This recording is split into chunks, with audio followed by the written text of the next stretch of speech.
Ռուստամ Բաքոյան։ Շնորհակալություն, պարոն Վարդանյան, 2021 թվականից ձեր քաղաքական կենսագրության մեջ առնվազն 2 թիմ է եղել, Հայաստան Դաշինք եւ նոր թիմը։ Երկու դեպքում էլ իրականում ընտրակաշառքներ են բաժանվել, բայց ցավոք պետք է արձանագրեմ, որ դուք որպես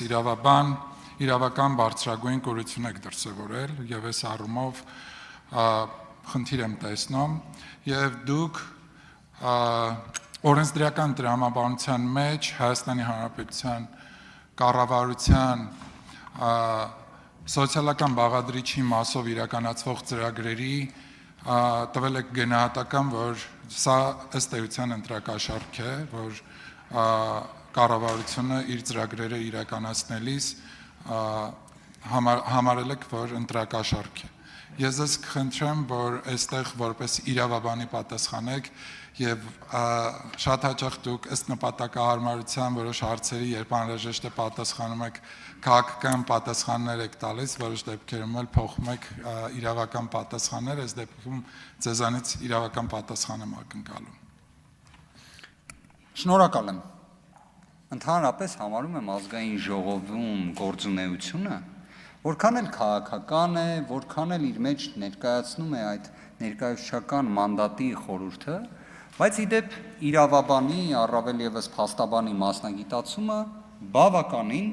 կարծում եմ անհրաժեշտ է։ Ի դեպ որ նայում է ստացվում է ազգային ժողովը օրենքի նախագիծ պետք է մշակի, իրավական գործընթաց։ Օրենքի նախագծի վերաբերյալ կարծիք պետք է ձևավորի, իրավական գործընթաց։ Օրենքի նախագծի վերաբերյալ հարակից կարծիք պետք է ներկայացնի, իրավական գործընթաց։ Հետևաբար փաստաբանական գործունեության հետ ինչ որ նմանություններ լինում են, իհարկե։ Արդյոք օգտագործել եմ հենց ընտրակաշառք ձևակերպումը կենսաթոշակի բարձրացման հետ, կատեգորիկ չպնդեմ, ես հակված եմ, որ օգտագործել եմ սոցիալական կաշառք ձևակերպումը, ինչի համար, որովհետև նշված է նաև Սահմանադրական դատարանին հասցեագրված դիմումում եմ օգտագործել, որն էլ ի դեպ Սահմանադրական դատարանը ևս օգտագործել է վերլուծելու շրջանակներում։ Սոցիալական կաշառքի որոշակի հատկանիշներ բնութագրելով եւ նույնիսկ հորդորելով, որ ընդհանրապես սոցիալ-տնտեսական բնույթի բարեփոխումները չլինեն ընտրական գործընթացին զուգահեռ, որովհետև դա այո, ընտրությունների հավասարության սահմանադրական երաշխիքի խաթարման է բերում։ Եվ ես գտնում եմ, որ այս ընտրությունները դրա մասին են։ Այս ընտրությունները հավասարության, արդարության դեֆիցիտ են ունեցել։ Հենց նաև այդ օրինակից ելնելով։ Ինչ վերաբերում է ընտրակաշառքին, 21 թվականին Հայաստան Դաշինքի վերաբերյալ դուք ընտրակաշառքի օրինական ուժի մեջ մտած մեկ դատավճիռ չեք կարող վկայակոչել։ 2026 թվական ուժեղ Հայաստան կուսակցությունների Դաշինքի վերաբերյալ դուք ընտրակաշառքի օրինական ուժի մեջ մտած մեկ դատավճիռ չեք կարող վկայակոչել։ Կարող եք վկայակոչել մեր քաղաքական դիրքորոշումը, քաղաքական, նաև իրավական։ Քաղաքական դիրքորոշումը հետևյալն է, մենք որևէ առնչություն դրա հետ չենք ունեցել, որևէ։ Դա համարել ենք պարսավելի երևույթ, նաև նախքան ընտրությունների օրը դրա վերաբերյալ հայտարարությամբ ենք հանդես եկել։ Ընդհուպ մինչև կտրուկ գնահատականով։ Դուք եթե հիմա հղումը կտաք հակակոռուպցիոն կոմիտեի հրապարակումներին, ձայնագրություններին, կրկին կուզենամ ասել, Սահմանադրական դատարանը նույնիսկ ընդգծել է, որ դրանից պետք է զերծ մնար հակակոռուպցիոն կոմիտեն։ Բայց եկեք ձայնագրությունների տեսանկյունից նայենք։ Այդ ձայնագրությունների մոնտաժված լինելը հաստատել է հակակոռուպցիոն կոմիտեի նախագահ հանրային հեռուստաընկերությանը տրված հարցազրույցի շրջանակներում։ Ձայնագրությունները երբեք դատավճիռ չեն։ Ավելին, այդ ձայնագրության մեջ դուք ուժեղ Հայաստան կուսակցությունների Դաշինքին որպես ինստիտուցիոնալ կերպով դրա հետ առնչություն ունեցող տվյալ չեք տեսնի։ Դուք նման տվյալ չեք տեսնի։ Իդեպ տվյալի հետ կապված են արձագանքի ժամանակ արձագանքի։ Պարոն Վարդանյան, ըստ նորից ձեր տրամաբանության ստացվում է, որ մեր են քաղաքացիները, որ թոշակների բարձրացման արդյունքում հիմա իրենք այլևս թոշակ են շարունակելու ստանալ, ստացվում է իրենք մինչև իրենց կյանքի վերջ ստանալու են ընտրակաշառք։ Այն դեպքում, երբ մենք լինենք իշխանության, չլինենք իշխանության, իրենք ըստ այդ տրամաբանության ամեն ամիս ստանալու են ընտրակաշառք։ Բայց պետք է եւս մեկ անգամ արձանագրեմ, որ դուք որպես այլևս հմուտ քաղաքական գործիչ, որ եղել եք 20-21 թվականից մինչև 22 թվականը եւ դրանից հետո նաեւ հիմա եք հայտնի ներկայացրել, իրականում քաղաքացու իրական կարիքները չեք պատկերացնում։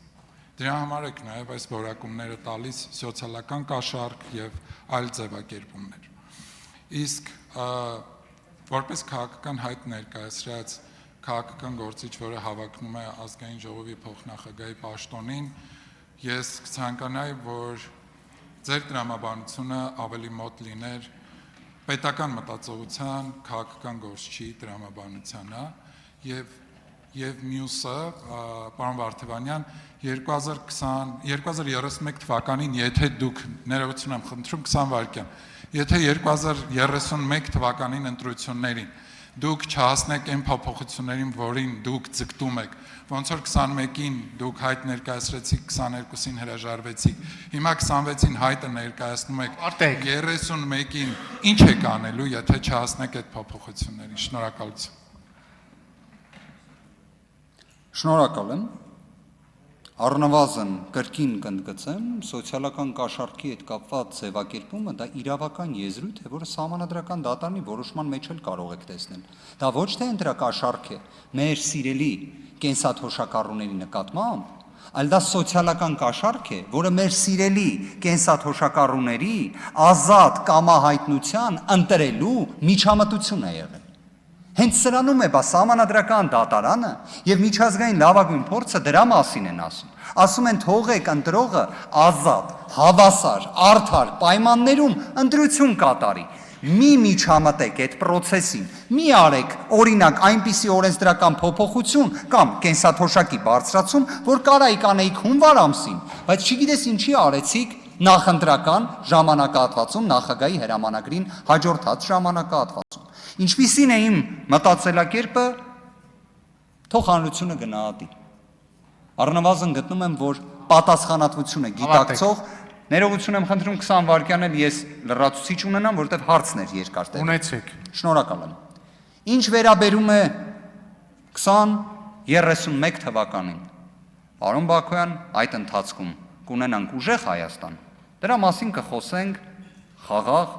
համերաշխ, չպառակտված, ատելության խոսք չգեներացնող հասարակության շրջանակներում։ Այն, որ ես մեր հայրենակիցների կարիքները լավ պատկերացնում եմ, չկասկածեք։ Ես Երևանում բնակվող, հաճախ ոտքով քայլող մարդ եմ։ Մեր հայրենակիցների հետ էլ շփվող։ Շնորհակալ եմ։ Հավանիչ տեսանյութը եւ բաժանորդագրվիչ նորությունները բաց չթողնելու համար